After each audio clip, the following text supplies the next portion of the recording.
for the latest. South side or the north side, not tuned to the greatest. Home team for the home teams. Both sides got our own rings. On the mound or the long ball, but we don't put the wrong strings. Yeah. It's that time of the year now. Wrigley or Gantes or the whole league that we hear now. New show with a new mood. Discussions and interviews. Trade rumors that might be. This is Pinwheels and Knife. Although I just saw the title of this episode. Oh, that's funny as hell. It's true. It's 100% true. What's going on, everybody? We're doing the retweet thing right now. Give us a minute, and then we got a lot to talk about. We got some Donaldson facts. That's right.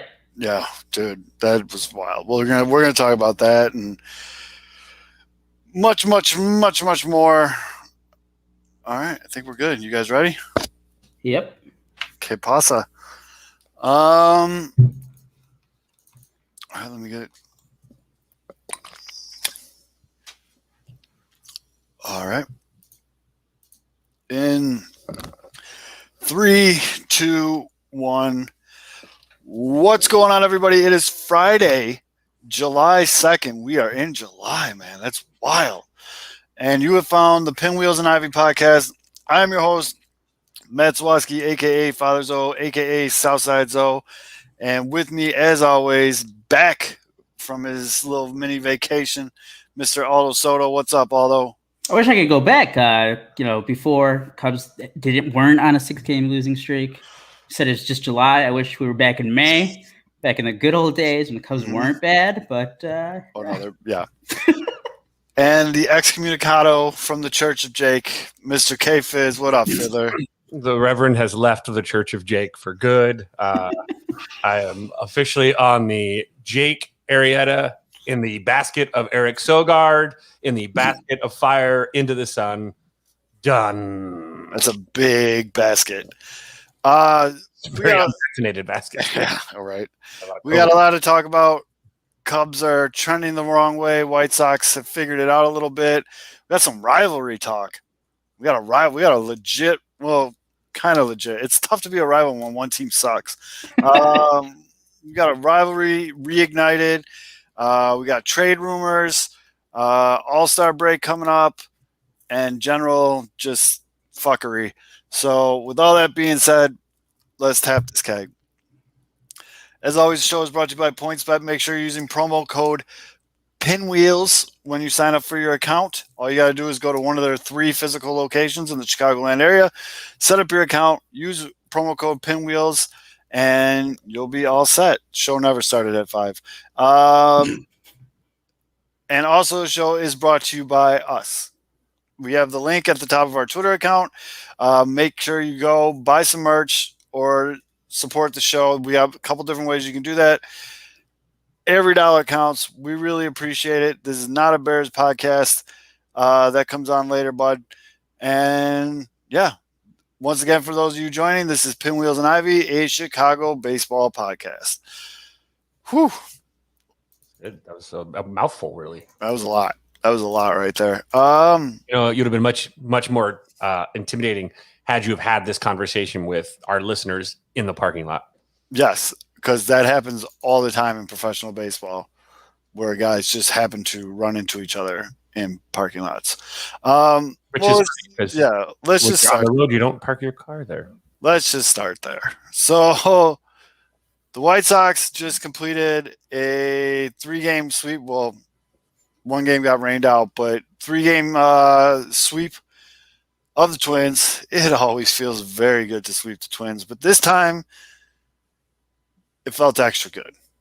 And the reason why it felt extra good was in Lucas Giolito's start, he hung one to noted douchebag Josh Donaldson, who did what he does, and he gave the ball a ride. You know, guy's a hell of a ball player. Can't take that away from him. While he was crossing home plate, he looked into his dugout and did this thing with his hand. And he's like, "It's not sticky anymore. It's not sticky anymore," because he's hilarious. And the game went on and whatever, and it was brought up to Lucas in the post-game presser, and Lucas is just like, first of all, Lucas gave out an A+, like, oh. when they asked him about it, he was just like, oh. And he's like, he's just a fucking pest. I think it was a classless move. If you're going to talk shit, just say it to my face. I'm right there. Because basically what Donaldson is saying is that Lucas was using sticky stuff and cheating, which I'll plead the fifth on that one. But okay, so that goes on, whatever. And then the next day, Donaldson gets on a Zoom call and just goes straight scorched earth. He starts tossing out Lucas Giolito RPM stats, how they're down 200 across the board. He starts talking about who you're going to root for, the guy that's cheating or the guy who just wants the game to be fair. He's like, but then he goes, I confronted him in the parking lot after the game and said, here I am in your face. What do you got to say? And let me just say, he didn't have much to say then. I'm so 100% calling bullshit on this story.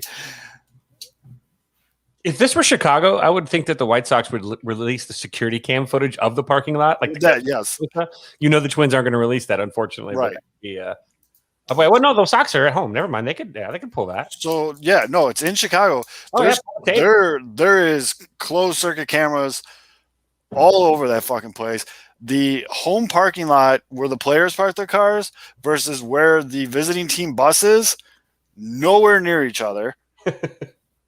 They don't cross paths at all. Like, and see, here you go. Thank you, Alex. Show fact checker. Alex comes in on the chat, which if you watch our show live on Thursdays, you can participate in the chat. We appreciate everybody does. Liam Hendricks basically, he said it never happened in an interview on Thursday, which I'm totally, dude, it was the most bullshit story ever. And but again, we live in this society where it's a great sound clip. He said it. So as soon as he said it, ESPN, everybody just ran with it. You know what I mean? It never happened. By the way, I was going to say, during the this entire fiasco with Donaldson and the Sox and the Twins, Giolito going back and forth, if I were a Sox fan, this worked out. This was like the most perfect scenario of all time because there was no dumb, we're going to hit you the next game. Mm-hmm. There was no, let's do these fake fights that really. People wanted it, though. People did want it. But that was the thing. What did the Sox do?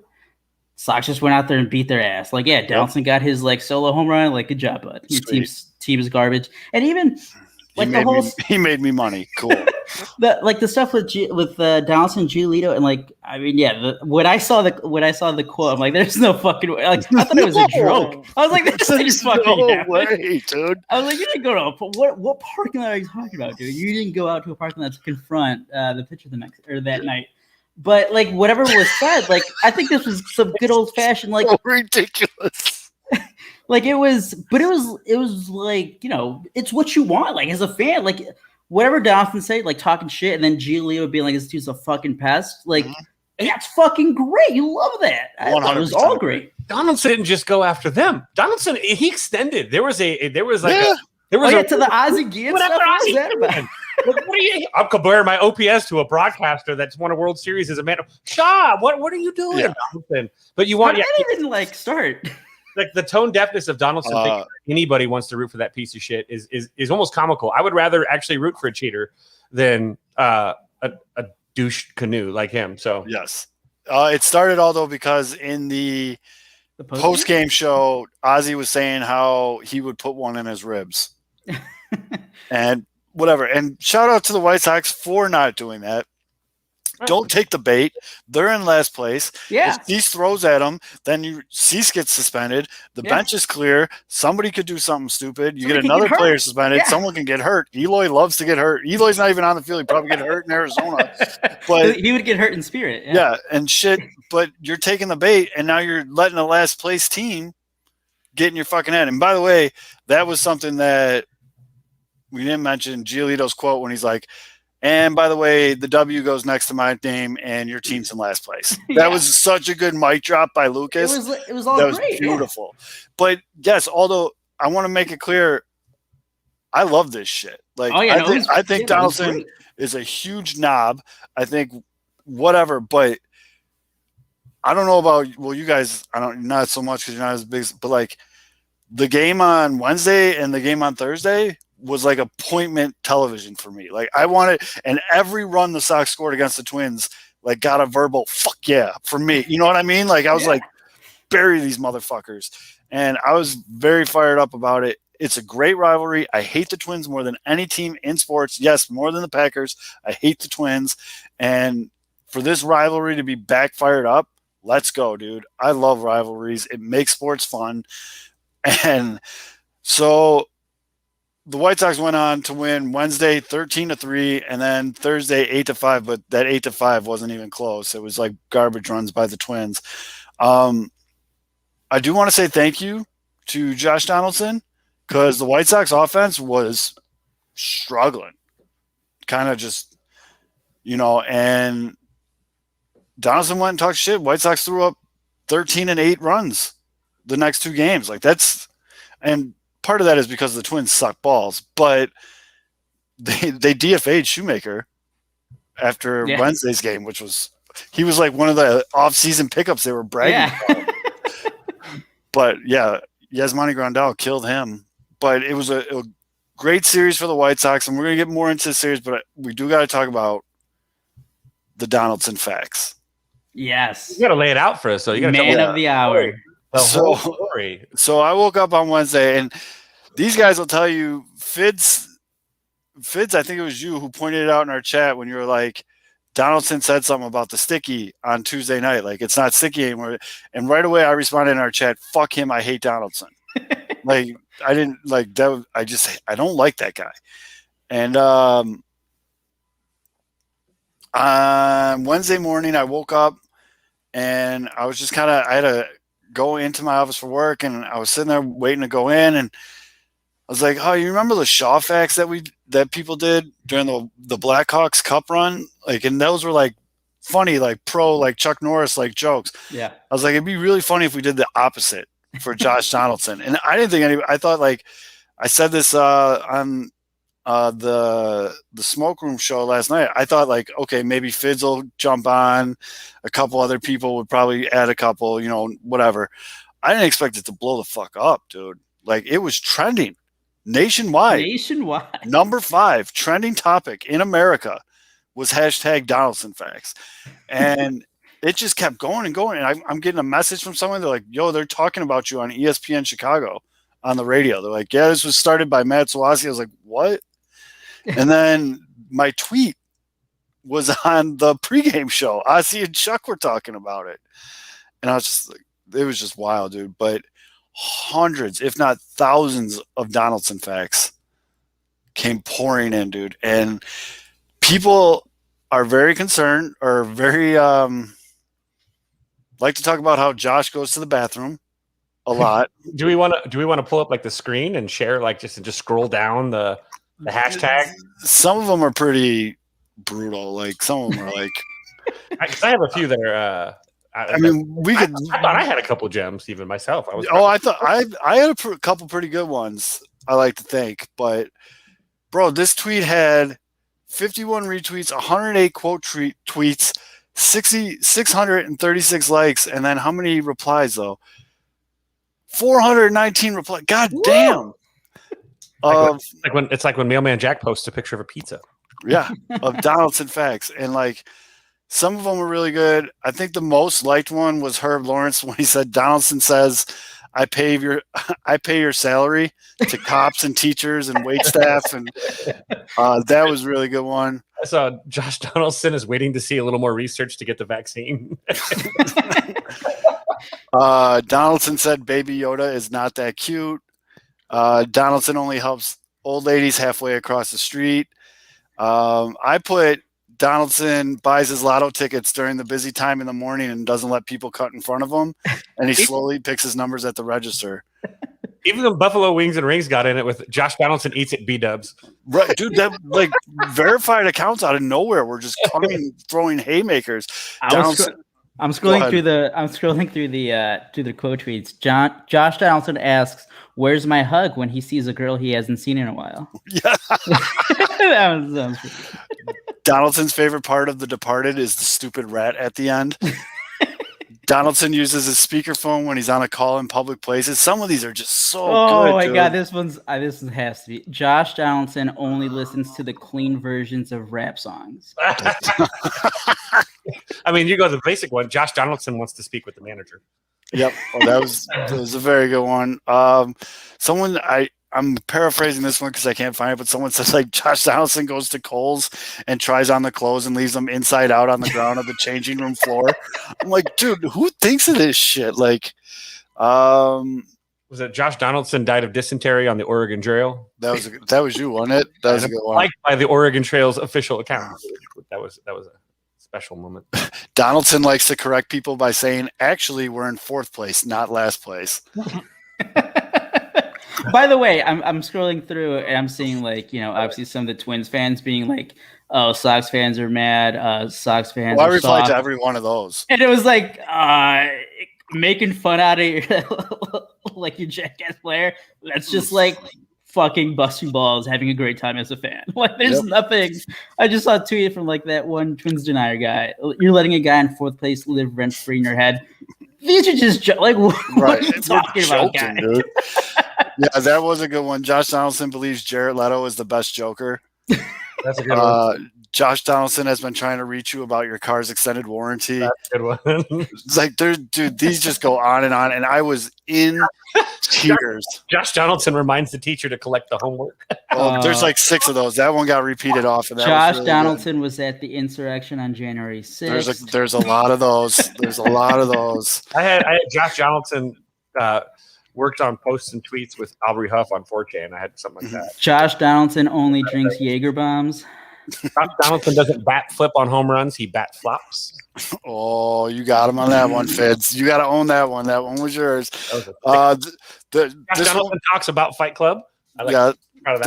This one was used like 7 times. Donaldson microwaves fish in the work break room. That was a good one. I got historical. Josh Donaldson showed Xerxes' army the secret back road that allowed them to surround and defeat King Leonidas and his 300 Spartans at Thermopylae. I don't know what any of that means. It's just Sparta. Josh Donaldson splits 2 10s while playing blackjack. The end when he's reading a Choose Your Own Adventure book. Yep. A lot of people saying Josh Donaldson double dips his chips. Yeah, parties. I saw that a couple times. This was actually from our Bears podcast host, Roof. Donaldson likes season 9 of Scrubs. Like one of these games of Game of Thrones on that one too. Yep. Josh Donaldson literally follows Eric Sogard, and there's a screenshot of Donaldson's follows, and he follows Eric Sogard. That's really funny.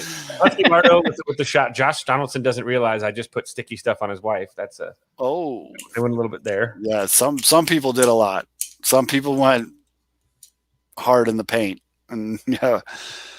I mean, I'm not going to sit here and read. There's over 500 of these. No, this was fantastic. Wipes back and front. Yeah. I mean, dude, like I said, there's a lot. The one that was probably repeated the most often was that EP sitting down. that was probably said like over under about 15 times on that one. I really did like the claps when an airplane lands. That one was really good. He cuts people in line when people are getting off an airplane. That was good too. The original one that I started was that he leaves his shopping cart in the middle of the parking lot. Like, it was just, dude. Mailman Jack with Josh Donaldson bites his hot dog in the middle. That's funny. But it's just kind of and you know what? It was all in good fun. People had fun with it. A lot of people replied with like, "Yo, you had me laughing all day at work." And that's what it was all for, man. It was all for shits and giggles. He doesn't live rent free in my head. He doesn't it was just people. That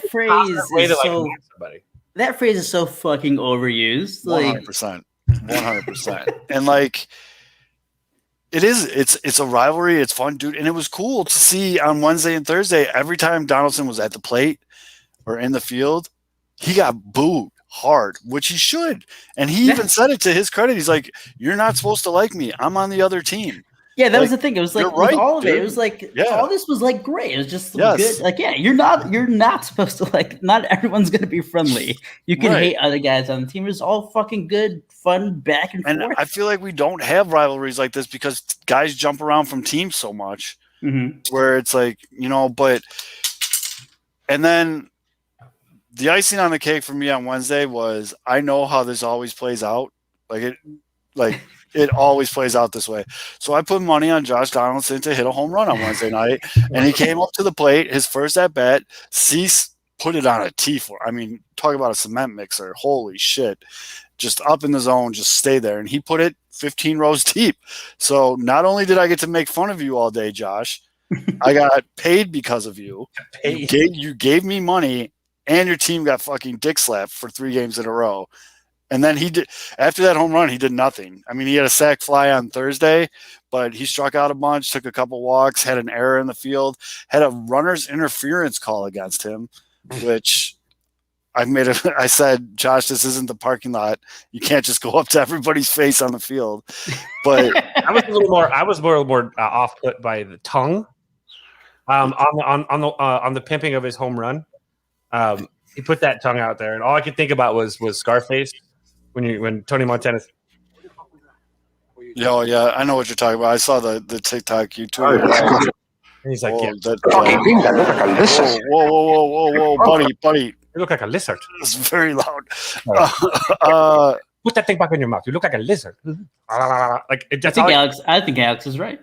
It could I have think been it's just a long conzo for you to just bet on the. You work the reverse jinx. To be very clear, though, I also said he's going to hit a home run and the White Sox are going to win by 10, and the White Sox won 13-3. So I maybe have powers, guys. Just throwing that out there. I might have powers. Equal powers. Yeah, so jury's out on this, but if I have these powers, then but no, it was fun, dude. And at the end of the day, like I think we all agree on, it's just fun to have rivalries in sports. Like legit rivalries that like spew out into like press conferences, and like as long as they're not idiots on the field about it, like nobody threw at anybody, nobody got in a fight. It was just a good old fashioned rivalry, and it's awesome. I know you said that, I think right before we started to record, it's like, or at the beginning, it's tough to have rivalries when like one side like fucking sucks.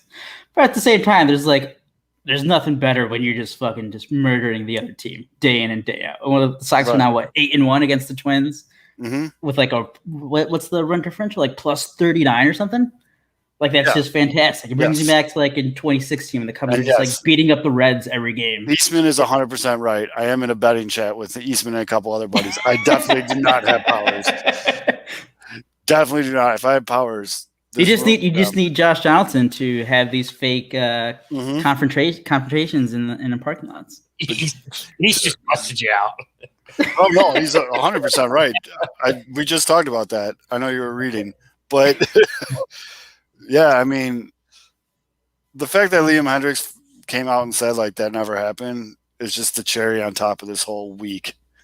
That's perfect. They need to drop the security footage. I want to see. I would love. There is no footage. That's what there is. It's going to be footage of Lucas Giolito getting into his car. I would love to see footage of Lucas Giolito getting. Was he with his dad too? No, his dad's in Cali. Oh, his dad's in Cali. Okay. And then just like just team wise overall, like with the like just a great series after losing to Seattle, and then that previous week, like Houston, and then splitting in Pittsburgh, come back, win these 3 games, and you're all good again. They needed that, and this was a lot of big things came out of this series. One being Gavin Sheets. Mm-hmm. Gavin Sheets gets called up. With Engel and Eaton and, some other DLs and everything. But not only does he get his first MLB at bat, but he absolutely mashed all week. Had his first MLB homer. I think I have some breaking news. Oh, what's that? Okay, so this is from Wyatt Wheeler reporting on Sports Talk. It sounds like Jake Brigger has been called up to the Chicago White Sox. We will work to confirm it, but Yohan Moncada had arguably the worst slide of the year for the White Sox, which is saying something because this team doesn't know how to slide apparently, and busted his hand up. La Russa said in the post game that. Ooh, okay. So we have from Jonathan Lee, covers the minor leagues for the Sox. Mhm. Charlotte players are on the field. Still no sign of Jake Burger. Jake Burger not in the lineup tonight. Jonathan Lee is a trusted source. Yep. He's a very good follow for White Sox fans. And you know what? It's only 9 games. It's only 9 games until the All-Star break. Mhm. If he's already going to miss this weekend, I mean, give him that extra time, maybe. Oh, I'm all for it. I don't, and my whole tune has changed where people are like, vote for this guy to make the All-Star game. I don't vote for any White Sox players. They all need to rest. Right, yeah. Just don't vote. I mean, I'm sure they got clauses in their contract where they're like, dude, get me to the All-Star game. I want that extra $500K or whatever. But like, I don't want to see Jose Abreu that weekend. I want him on chilling. Yasmani Grandal, chill. Yeah. Go on Moncada, go work on an album. or something. You need all the pitchers need to pitch that Sunday so that they can't get in the game. But this, it sounds like Jake Burger's on his way. Which is, I mean, everybody was pumped for Gavin Sheets, and I was a little hesitant. Like, all right, guys, like, calm down. He's not going to be a world beater like right away.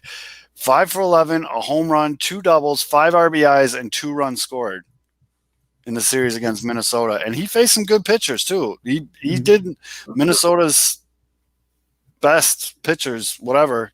Miata, Barros, and his approach at the plate. I don't know, Kev, did you get to see any of his at-bats? I did not. I didn't. Okay.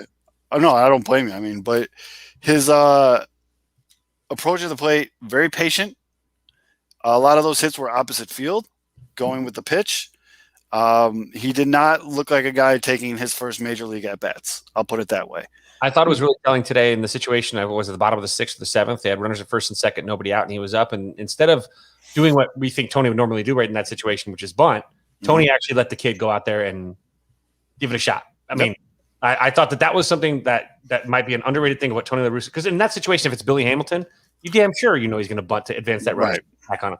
He let the kid go. And obviously the kid at the time was 5 for 10. Why wouldn't you? But the kid go out there and have his moments, have his experience. And these are the little ways that you can get these younger guys high intensity moments and see what they have. And that was a good, I thought that was a very telling thing though today in the game. So Tony La Russa didn't do textbook bunt in the late innings.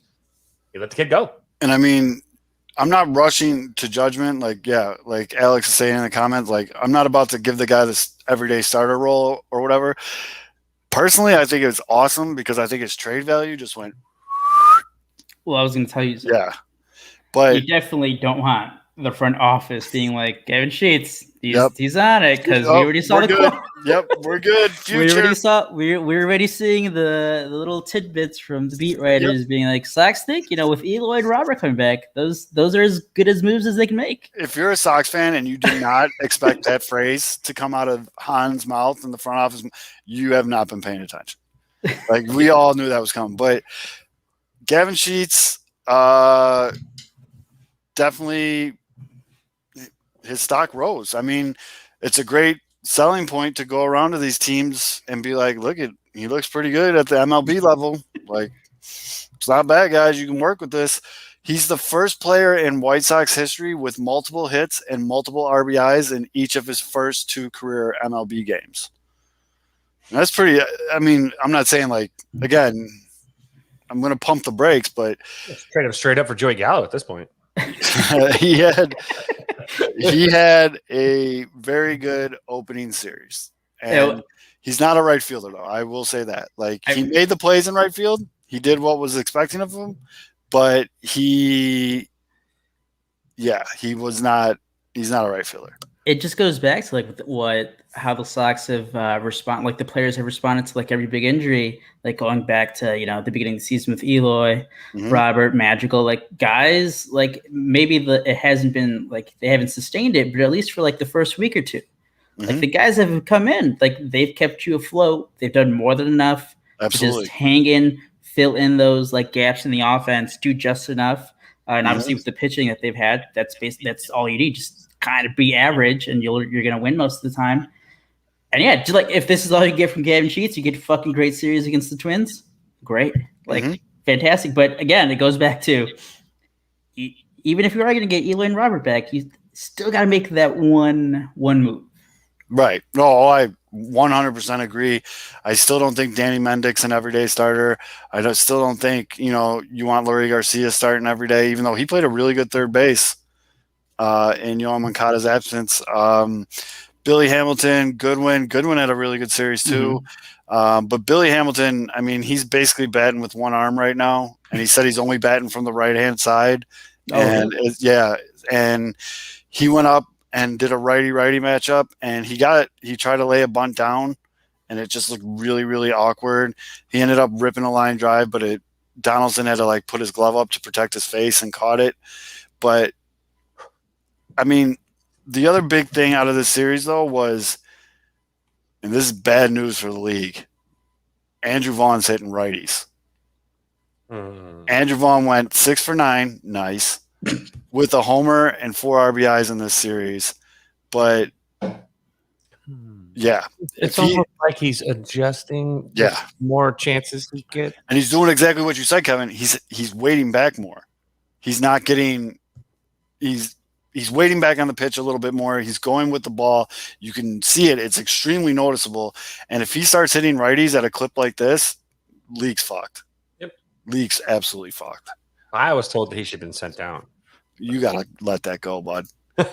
Him and Crochet, send him down. I know. But wait. What happened today? Crochet was dominant too. By the way, speaking of trades, was that 2 days ago, Wednesday. Speaking of trades and what they can be and what they can do, crazy. Who told Bob Nightingale that the Sox were about to trade for Escobar? No. First of all, Bob threw 2/3 of an inning, struck out 2 today. Oh, he did pitch today. That's right. He came in the the bottom of the 6th, 7th, or top of the 6th. 7th? Kopech pitched too. Kopech actually got the win. Came in for Cody, who walked 2, and then he bailed out. Nope, but that's back to back for Crochet and Kopech both popping 98 on that glove, baby. It's great to have Kopech back because you know who keeps struggling? Cody Here's struggling. Evan Marshall went down with the horrible tightness of the forearm, and he was doing the whole same thing that we saw with Tommy Shelby in Tampa Bay. Like his fingers were twitching and all that stuff, and that sucks. The good thing that's emerged from this though has been Burr. Ryan Burr has been. He's having the breakout 2021 season. Yeah, he called his shot on Twitter. And what's this noise? Oh, sorry. This is why I don't use ESPN. Their autoplay ad? Yes, their autoplay ad. I thought Kevin was doing it. I was like, Kevin, what are you playing? But blame me. Okay. No, it wasn't me this time. It wasn't me. But it was just so Burr's coming along with bullpen guys dropping like flies, and then I don't know, man. It was a good series. Crochet looks like he's got a little bit of his confidence back, which is great. Now they go to Detroit. Is it Detroit? Yeah, they go to Detroit for 3 games, and then Minnesota, and then Baltimore. 9-0. They can run into the All-Star break. That could be 3 series wins, and then you're sitting pretty at the All-Star break and ready to buy, hopefully. Because, and I'm sorry, I didn't mean to jump off the Eduardo Escobar shit was just weird. We said it was weird. It was weird. Bob was ripping off midnight drunk tweets about it, and that was weird. And then Heyman goes jinxed it. Jordan Miller jinxed it too. I put him on a blame. And then the day Heyman goes on 670 Score saying that Arizona asked for Berger and Zach Collins, and then people in Arizona were just like, no, we never asked for that. That's ridiculous. And I don't know. The whole thing's just weird, and I still think the White Sox will make a move. I'm not feeling as confident as I did about a week ago that they were going to make at least 2 moves, but I think they got to make one. You got to. I feel like you got to get that infielder, man. You got to get that. I'm good with Escobar. I'm not trying to say I don't want Escobar. I'm good with Escobar. Be better with Frazier. Be better with Joey Gallo, but Escobar's fine. Works for me. I'm just so curious how like that conversation with whoever Bob talked to. Obviously, we know that he has like a direct in with like it's either Kenny Williams or Jerry Reinsdorf. Like, what could they possibly told him that he was just like, guys, Sox are getting Escobar like in a couple of days. Like it's gonna happen. You heard it here first, and then like it's 2 weeks later and crickets. Like what the hell? Yeah. Was he like? Does he just not know how to like comprehend?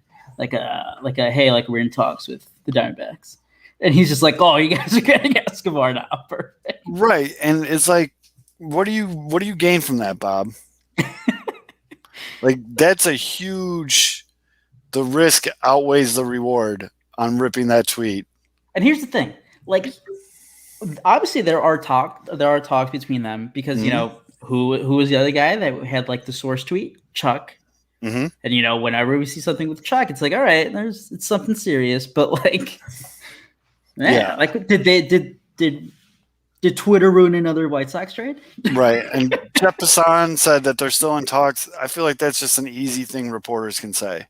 Yeah, Like I can say like the Sox were in talks with the Pirates. I bet you I wasn't wrong. right. I could just say it. I bet you it's not wrong. But with the Twins getting spanked again and not looking like there's any upside there, I think the Twins are going to be I think they're going to sell off some pieces. I think they owe it to Nelson Cruz. Like, bro, you brought Nelson Cruz on to do one thing, and that was to mash, and he's done nothing but that for you. And you're a sinking ship. Let the 40-year-old dude go to a contender. You know what I mean? Like, it sucks because the whole National League is not available. You can't put him in the field. I don't know. Can you play first base? Like maybe I don't know. That's the only position I can think you could stick him at. But I don't know. I'm trying to think of who in the AL could use him. Yankees. But are the Yankees even going to be buyers? The Rays. Ooh, the Rays. That's a good call. Rays. Throw him at a DH down in Tampa. Let him get his little early step on a retirement spot. That's what's up. But and then my question to kind of switch gears a little bit to you guys. Oh God. Are the Cubs going to be sellers? How about you go first then? I'll tell you. Those were two Giolito-esque groans right as I asked that question. That's because the hyperbole is back. This was, I mean, we knew it. Someone posted today, this is the worst Cubs baseball team they've ever seen. I'm like, stop it. Then they just started watching the Cubs then. Funny enough, I think the 2016 Cubs in June were probably one of the worst Cubs teams in recent memory. Were like stretches of time. Yeah, but we knew this was going to happen. We saw the June schedule. Mm-hmm. You know, middle of June it was looking all right. You know, they like won a series in San Diego. They swept the Cardinals. We're like looking good. All right, and then they were tied for first with 6 days left in June and threw a no-hitter. And now we're 6 games out on July 1st. That's how everything has gone for the last 6 days of June. It is so frustrating. Like we've gone back and forth like multiple times. Like, you know, yeah, like the Cubs have the talent. Like, do they have the pitching? And then they had the pitching, and then everything was rolling in May. And we're thinking, all right, this is going to be something special. You know, even in June, like again, like midway through June, and like even entering the last week, it's still good shape. Like, you know, just win a couple games. Like you end of the month, like, you know, maybe three games back or something. But no, just get annihilated in LA. Like everyone's hurt now. All while the Brewers are feasting on that's the other thing. 9 games in a row with the Diamondbacks and the Rockies. Yeah, it's like the Cubs had like fucking like had to go through hell in June, and like the Brewers like half their games were against the Rockies and the Diamondbacks and like the Pirates. That was a Sunday night baseball game in LA, and then immediately the next day playing in Milwaukee. Like I saw, okay, so the Cubs went 12-16 in June. Like obviously 4 games under 500, like bad, but it's not like they were like it's not like they were like, they only won like 8 games or something. Like they're 4 games under, but the fucking Brewers went 19-8. So Right. yeah, you have that 6-game fucking switch at the end. And then, everyone's hurt. Like Baez has been bad for like a month plus. Bryant's been injured like lately, and then he's been bad in June. Rizzo has the back thing again, and like the cup. So we need to temper back the KB is hurt thing. I was going to ask you, Kevin, what's going on with KB? KB said it was sore, and Ross hasn't played him since. KB said he was sore because of a dive. And the overcaution. This is why Chris Bryant doesn't tell the Cubs when he's banged up. This is exactly what happens. He wanted to play. He was in the tunnel swinging a bat in Game 2. Here's the thing, Kevin. I know you're defending the guy, and I'm not going to shit on KB. No, I'm just saying, but this is why you don't. No, I'm just saying, like, KB's just been bad too. So, like, why not give him? Yeah, why not give him a couple days off? Yeah. So, like, that's the thing. He's like, and then Rizzo's had like the back thing now twice. So, like, the Cubs just have to wait. Like, the Cubs are just like always down when Rizzo has a back injury because like they don't want to put him on the 10-day, but then he doesn't play for like a week. And it's like, well, that was a fucking waste because you could have brought someone useful, maybe. Patrick Wisdom, your boy Zoe. Patrick Wisdom's doing great. He got fucking hurt in the Brewers series.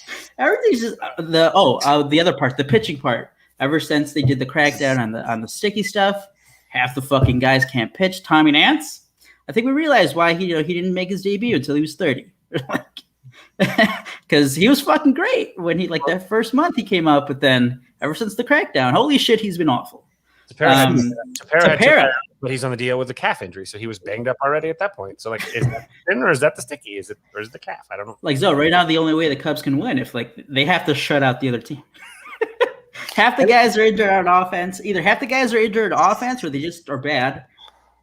The Cubs have no depth in the road. Jake Arrieta, I want off this team as soon as possible.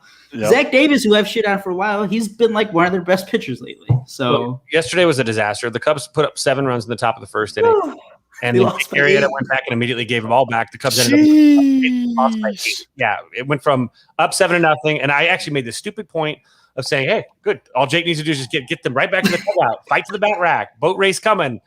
Nope. Single, walks in a run. And at this point, this is on David Ross. Get your head out of your ass, David Ross. It was obvious to every single person watching the baseball game that Jake Arrieta didn't have it, and more so was beyond not having it, was actually in dog crap territory. There should have been no reason that he should have had another opportunity to go out there after he gave up the first 2 base runners in the bottom of the second inning. Instead, he leaves him out there to give it all back. Almost all back, six of it back. And then obviously Jake Arrieta hasn't gone beyond 5 innings since like the beginning of April. So, he was already done before he got inning and 2/3, whatever.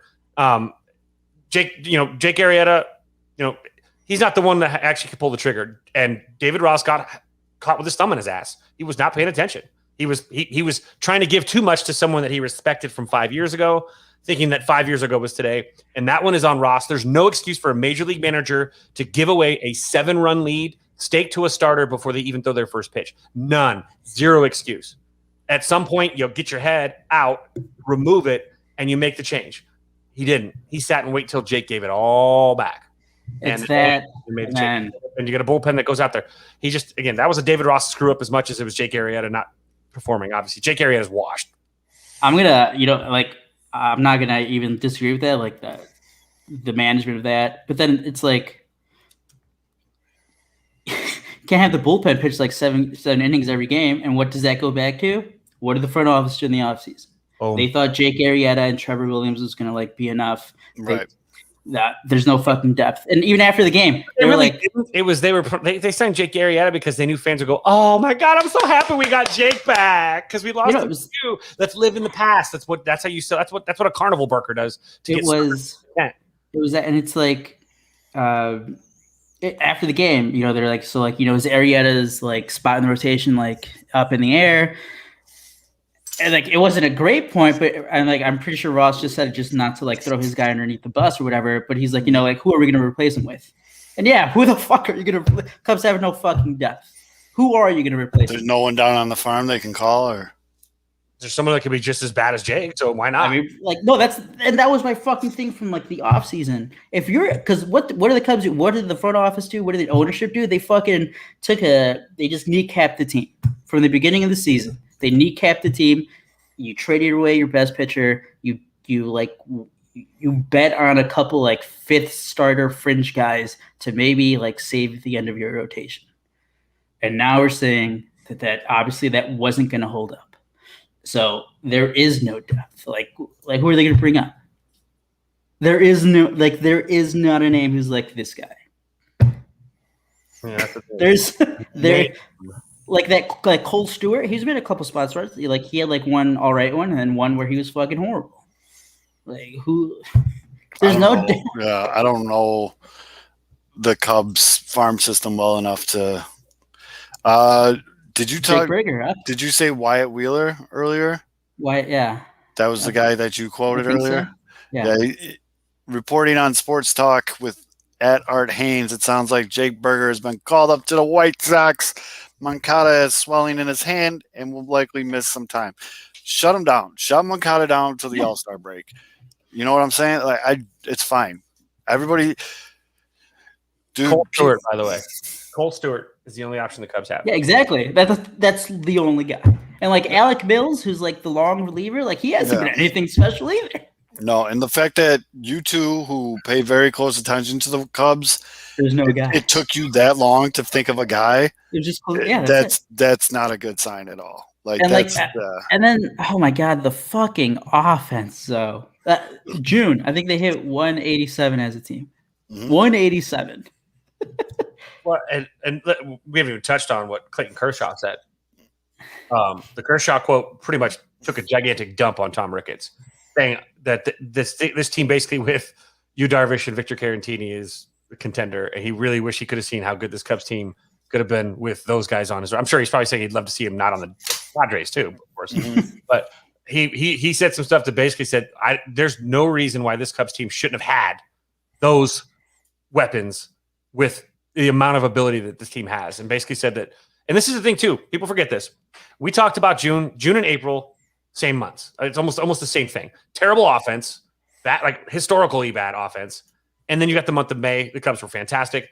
They're about to enter the month of July, where they don't play a single game against a team with a 500 or better record.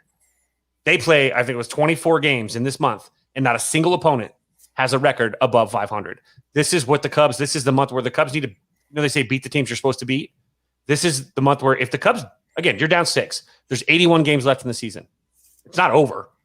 And again, the Brewers have the Pirates, I think, and now they get a pretty decently tough schedule, but they play tough teams tough. They actually fall asleep against the crap teams a little more frequently than they should, the Brewers, which again, but I think the Cubs competed against the Dodgers. The Cubs weren't out of any game in LA. The 6-1 game being probably the only one outlier. They were they were in this Brewer game. True. The bottom of the 8th inning. It was a 2-2 game, 4-4 game in the bottom of the 8th when the wheels came off. The Cubs were up 7 against, there were so many things that the Cubs just could have done that show that they're a competitive team. But I have a bigger concern with how easily the wheels come off with this group. And it reminds me, we've talked about Javi checking out and saying the other guys check out mentally when things were going poorly. We've seen it now twice in 2 days. The Chicago Cubs, something bad happens, and then we've seen the opposing team put up 10 runs in the bottom of the 8th the one day. It's Eric Sogard pitched twice in that series. I was going to say Eric Sogard's pitched like more than Craig Kimbrell like the past week. So how are the Cardinals been? Cardinals have sucked. Yeah, like the Cubs have been bad. The Cardinals are like 10 games under in the last 30 games or something. Yeah, I was going to say I haven't seen too much about the Cardinals, and so that's why I don't think it's as cut and dry as people think about the Cubs being sellers. Right now, the Cubs are sitting at 42-39. They're 6 back from the Brewers. The Cardinals are 40-41. The Reds are 39-40. Like, that's a real tight fucking division. Like, if that would be a pretty big white flag if the Cubs started selling off like a Craig Kimbrell or some shit like that. I'm calling this right now. The Cubs will be 2 games out of first place at the end of July. They will be 2 games out of first going into August. 2 games, and that's a contender.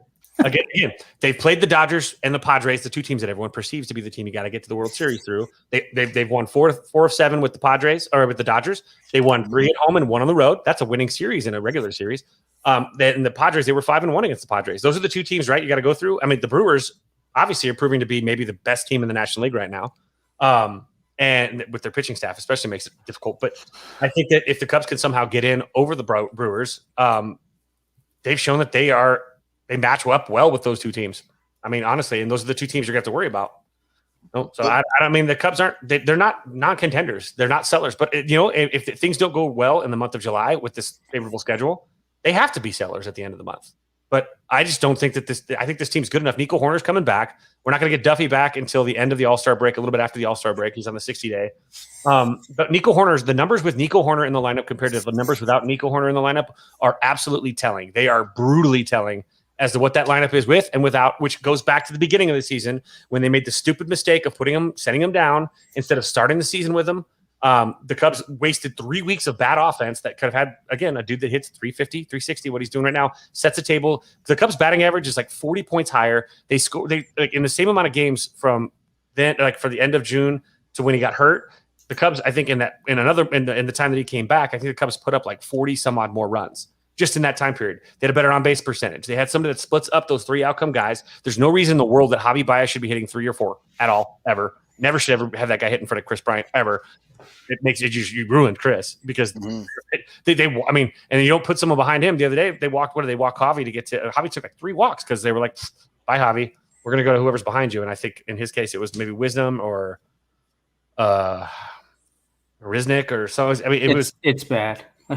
Yeah. The other day, like the lineup right now, you have guys. It's like speaking of like the Jarvis trade and like obviously Caratini was involved too. The Cubs are on like their 6th backup catcher right now. Yes, I have seen that be a pretty big topic of conversation. Like and like the Cubs position. So like because of that, like the Cubs have to like start Contreras most of the time, and he's getting fucking just. You can see it. Like his numbers are dragging because he has to like go out there 6 out of 7 times because the fucking backup is like a 0. So you're talking about White Sox versus hamstrings. Right now it's just like Cubs catchers versus any injury. Even in the minor leagues, Miguel Amaya has a forearm injury. He's been out a month. Chris Bryant. That's not good. Chris Bryant for Yerman Mercedes.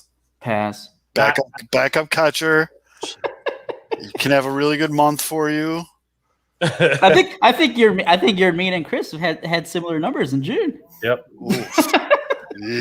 Yeah.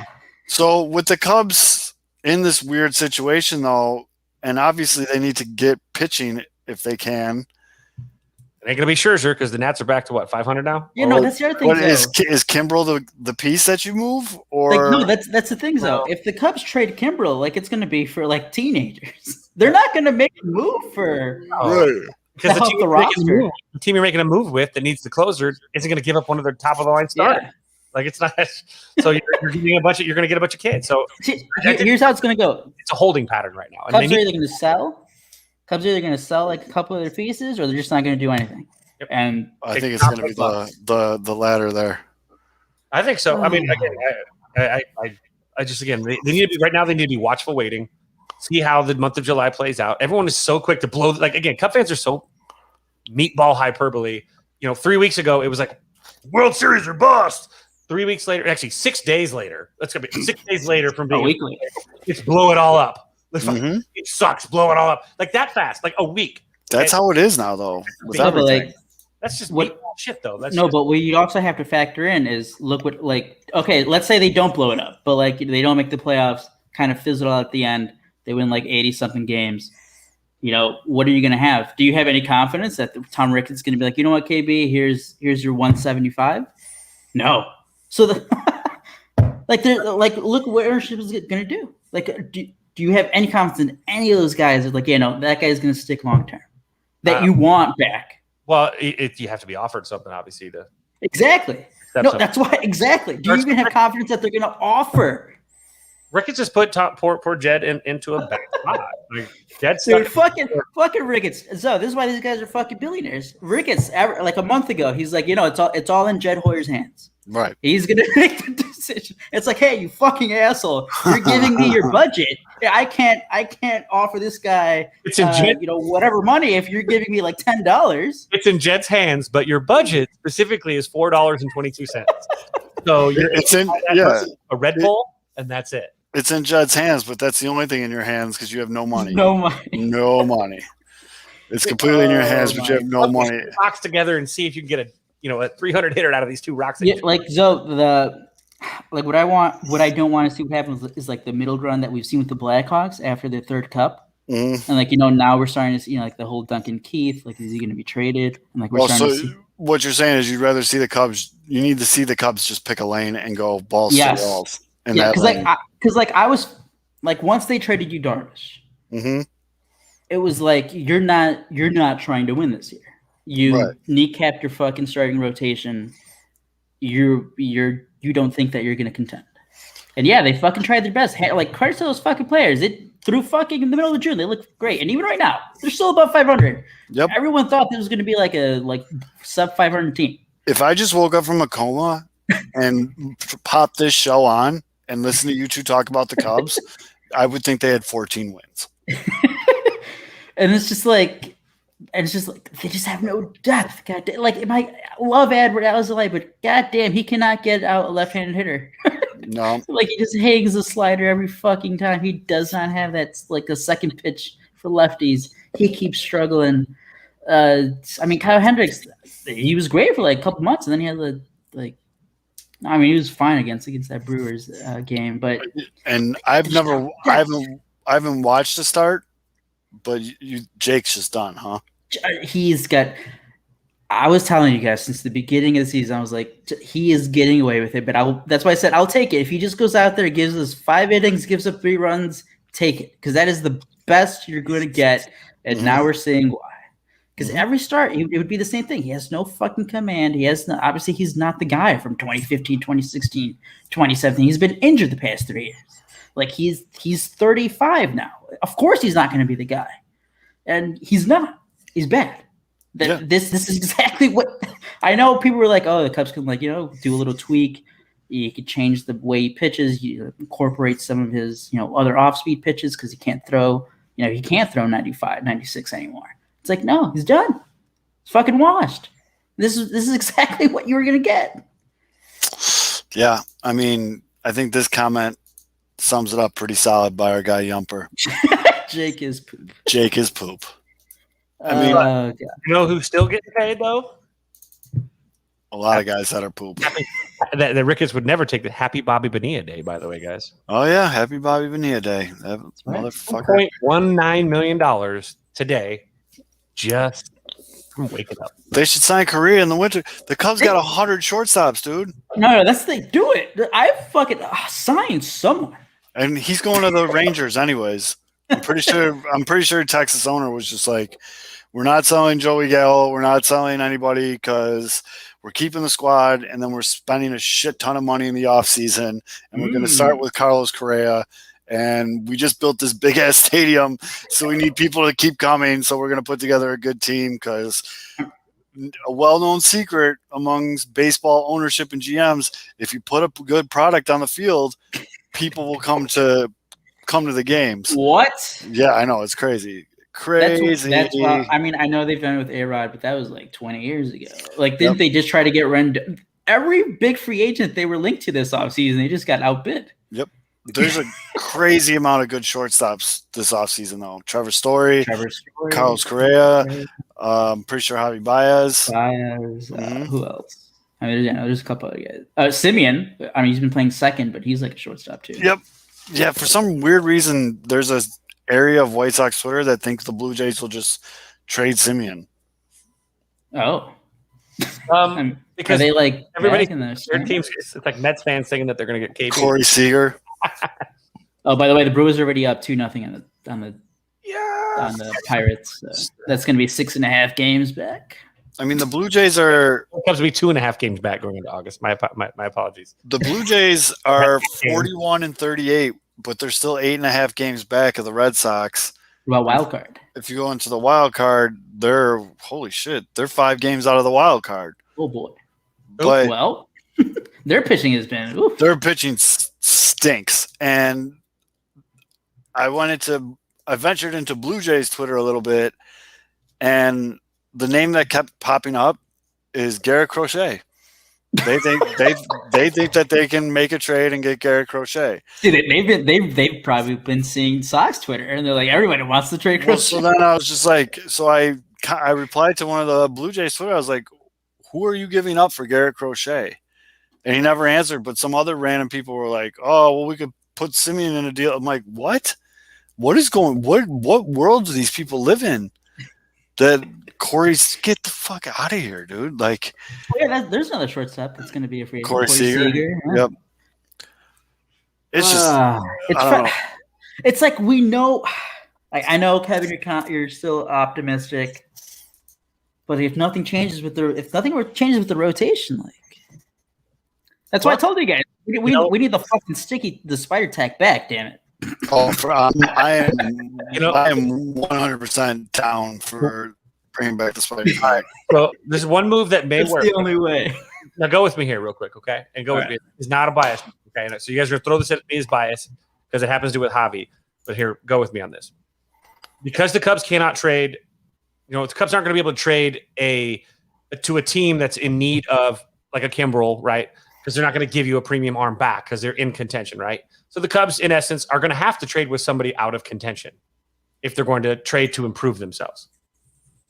What's the best option that they have as far as taking advantage of a small market, struggling franchise, etc., whatever, et cetera, et cetera?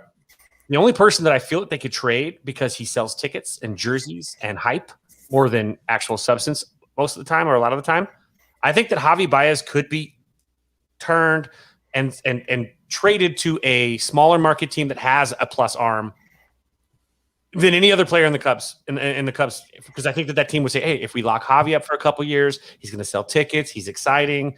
The league loves to hype him up. He's fun to watch. Fans buy his stuff. The jersey, it doesn't really matter if he can hit 250 and do what he does all day long on a bad team, and nobody gives a shit because he's probably the best player on that team." I think that the Cubs could actually use Javi to get a premium arm from one of those types of organizations, if there are any available, than any of the other guys. They're not going to trade Rizzo for it. I doubt they trade KB for it because these teams know they're not going to lock KB up. But I think Javi would be more inclined, like, again, a Marlins or a. I was waiting for you to give us some examples. Dude. Yeah. I was trying to see, a Marlins. I mean, even a Royals, Scott. I mean, I was gonna say, like, in theory, like, sure, but like, realistic, like, who's gonna do that? Mm-hmm. Let's look at the standings here. Let's go, say, it's not even who is a bad team. Like, why would that team give up a good young arm or even a good arm when they can get something probably better than a Javi Baez? Because it's a tickets thing. I'm only looking at it as like a business. They don't care about they don't care. If they cared about tickets, they'd have a good team. Do you think the Pittsburgh Pirates? What about the Braves? Jerry Reinsdorf tried to sell tickets. He didn't care about a good team for a little. What about the Braves? No, but they need as much pitching help as they can get. That's true. And they got a lot of bats. Is there anybody good with the Orioles? Is there a good starter in that rotation? Is there a minor or what's his face was, but Harvey or whatever? Yeah. No, not Harvey. No, not Harvey. What's his name? Minor or no, not Minor. Means. John Means, yeah. Yeah, Means was good for them for 3 starts, and then he got hurt. Yeah, I don't think you. It just doesn't. It just there's a big gap of we're gonna get him for 2 months. Like you're gonna. What about the Nationals and then play him at second base? I mean, sure, for sure, I'll do it. He was better at second base, anyways. Trey Turner and Javi Baez as your middle infield. Decent. Cubs are just again, and they did this themselves. They did the whole half-ass things. Like, we're gonna try, kind of. That's one of the most frustrating things in sports. Being a fan is when your team middle of the road's it. Yeah, and the sad part is it's not middle of the road in the sense that there's still so much goddamn ability in that lineup. Yeah, not producing. Wilson Contreras is not as bad as his numbers show. Rizzo, not as bad as his numbers show, and Chris is obviously not as bad as June. And Javi, I don't think Javi is as bad as his numbers show either. And again, it sucks because it's more or less And again, I've never been. I've been trying to be really patient, and I don't like splitting it all up. I don't. I love it. And there is a little bit of sentimentality there, but at the same time, there's just so much ability. I have a harder time with the ability, like letting someone go, because we're and it's 1 month. I want to see Kyle Schwarber at the end of the season, but there's always that worry that someone's gonna, you trade Javi, or you let Javi walk, or you let Chris walk, or you let Rizzo walk, and they go out and they set a record in June for home runs hit in consecutive or whatever. Like there is that concern there. Now, I'm not concerned with the Kyle Schwarber. We know that there's been outliers and then hot moments with Kyle Schwarber. Kyle Schwarber had a great month of June. I want to know if he keeps this up, that's great. If not, it's just June. You wasted it all in June, and it's just he goes back to old Kyle Schwarber. June was just again an outlier. I'm not getting freaked out about that because Jock Peterson, we know as well, is a streaky guy, just like Kyle Schwarber. Jock Peterson could have an August or a July the same way Schwarber had a June. And we're not even talking about it anymore. We're forgetting that Kyle Schwarber had June. So it's so quick. You got to look at the end of the year. You got to look at how everything plays out before you get freaked out about those things. But I just have a hard enough time leaving those guys. There's just so much. It's right there. And I can't, and nobody can, it seems, put their finger on what the hell is the issue. What is the lock here? What is the blockage here that these guys aren't doing what they're capable of doing?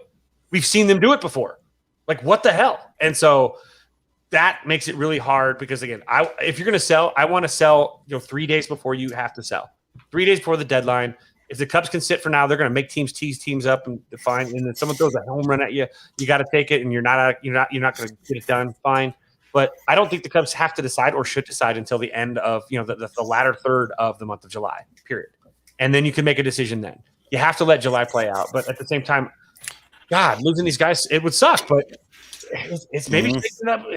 I don't know. That's there's a culture of lays or malaise or whatever it is. It ain't working, and I don't know if kicking a couple of them out of the clubhouse fixes it. If you kick the wrong person out, all you do is just keep a broken clubhouse and add other names to it. You got to kick the wrong people out. So for the next 30 days, when the Cubs are looking like they're at rock bottom, I'm paying attention to who's acting like a jackass and who's working and who's playing hard or who's showing their ass. That's what I'm looking for. And whoever's showing their ass and not busting it and playing hard and not focused for the next 30 days, those are the ones that got to go. Jesus, Jackie Bradley Jr. just threw a guy out at first base from the warning track. Gee, got classic Pirates. Yep. Classic Pirates. And I was gonna say, and that's just talking about the half-assing part and in terms of the building the roster, trying to improve.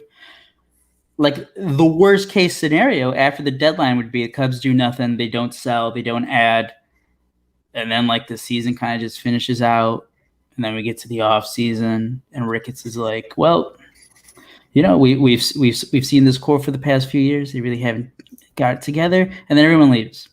And then the Cubs have a couple comp picks, and then those guys aren't going to be ready for another 2 to 3 years, and then it's going to be 2022.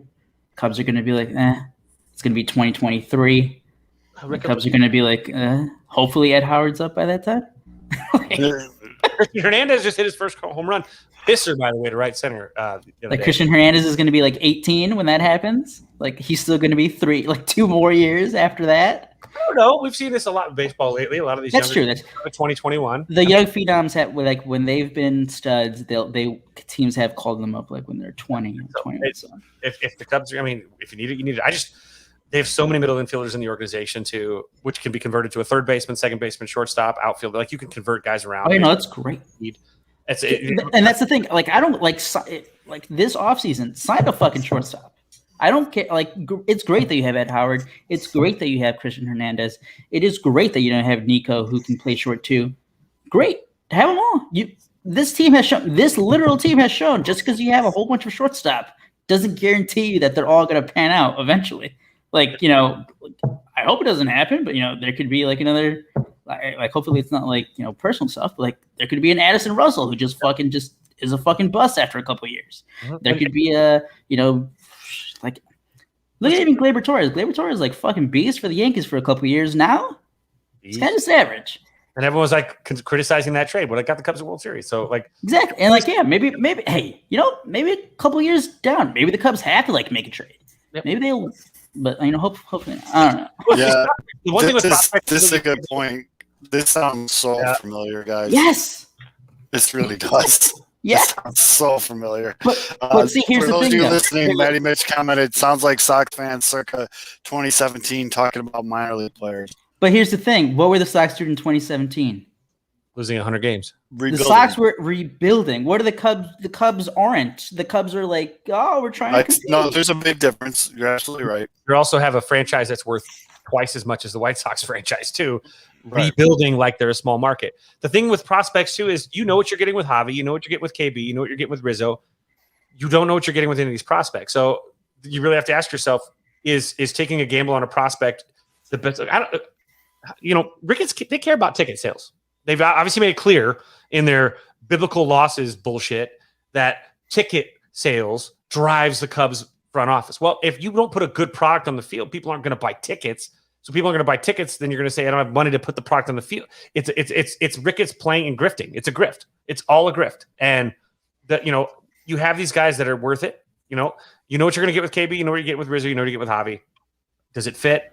Or can you go out and get, like, say, for example, somebody else in the market that you can instead that just makes the team better as opposed to the talent better? Because we're obviously saying that the talent isn't enough. You have to have perfect fits. You have to have the right fits. It's not just we have 8 supremely talented individuals, but they're all the same dudes, so they all have the same struggles. I actually made a joke the other night. I feel like the Cubs offense is on the same cycle. They're all struggling at the same time, and they're all really hot at the same time. It seems like in May, they're like you always joke about, they all have the same. That time of month is all the same. What else? It's the same kind of thing. The Cubs they struggle together, which is a good thing and a bad thing, because then there's nobody carrying them when it's bad. It's really bad, but when it's good, it's really good. Do they get hot at the right time? All of a sudden, now you have everybody hitting at the same time. So it's a weird. This team is weird to me. A lot of baseball left too, man. Yeah, a lot of baseball. 81 games. We're literally at the 100% midway point. There's 81 left for the Cubs right now, and that's it. So that's a lot of baseball. That's all a lot. Okay, so who do you want? Who do you want for Kopech? For Kopech? Who do you want? That's hilarious. You need pitching, Zoe. You guys have plenty of pitching. You guys don't need Kopech. Chris Bryant with a contract? All right, well, talk to KB. Yeah. Oh, God. Yeah. Go Cubs. Go Cubs. They definitely wouldn't trade Kopech right now. No. He's pretty much untouchable. I don't know. We've ad nauseum gone over targets for the White Sox, so it is what it is. Juan Soto. Jock Peterson? Juan Soto. 3-team trade. Jock Peterson? 3-team trade. Kopech for Soto? Ooh. Josh Donaldson.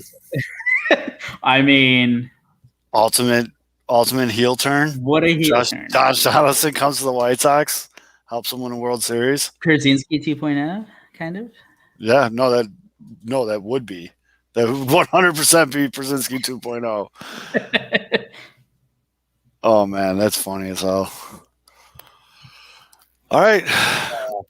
Yeah, sorry, I was reading up on the Trevor Bauer. So we're not going to touch that with a 10-foot pole. No, I can give about. No, I'm not even going to get into it. No, I did think on Sunday Night Baseball he did have a. All the other shit aside, and the fact that I despise the guy, I thought his explanation of the sticky stuff on Sunday night was a very, very good segment on the broadcast. Yeah. Kept A-Rod's mouth shut because he didn't want to talk about performance enhancement anything.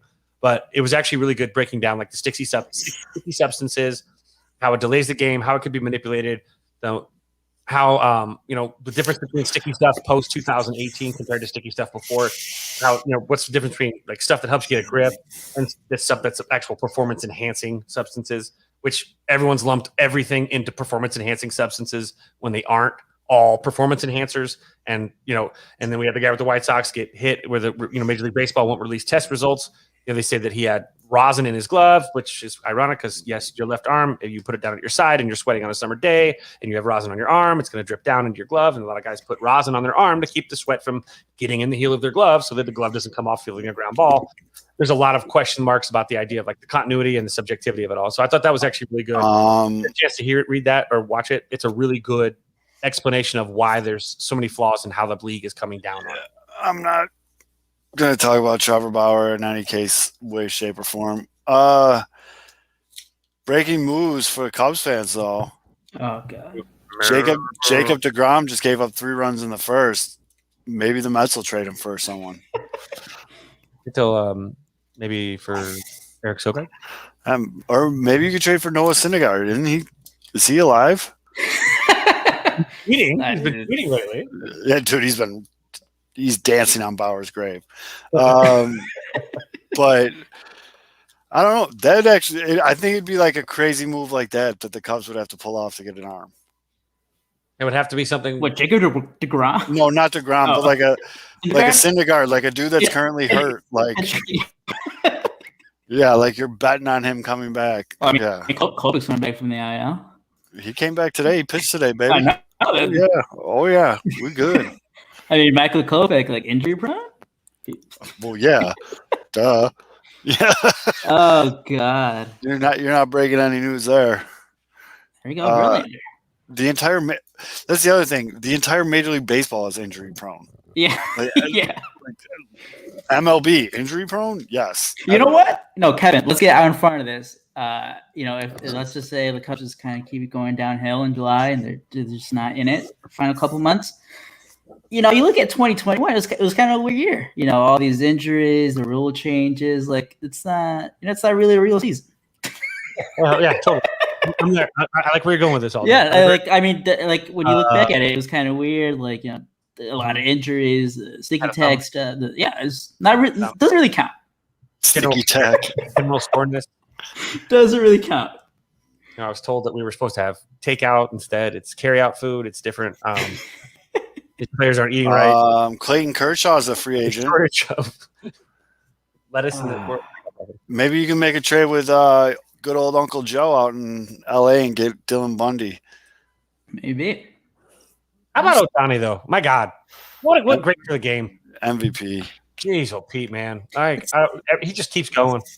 It always hurts me that somehow the Cubs were a finalist, but didn't have wanted to be out in the West Coast. Cubs should just move the team. Yep. I still cheer for the Cubs. Oh, that's Catalina Island, where they used to have spring training. Move them to Arlington Heights. So do you not want the Bears to move? I don't care. You guys knew that, right? That the Cubs used to hold spring training on Catalina Island. Like, it's their owner. He just wanted to chill out there. Yeah. That was Wrigley's Island. They have buffalo out there that they brought for a film shoot that they never left. So now they have like native buffalo on there. It's a Catalina wine mixer. There's a lot of Wrigley stuff there, and so the Cubs used to do the pow pow pow. Yeah. All right, boys. So make sure you follow us at Pinwheels Ivy Pod.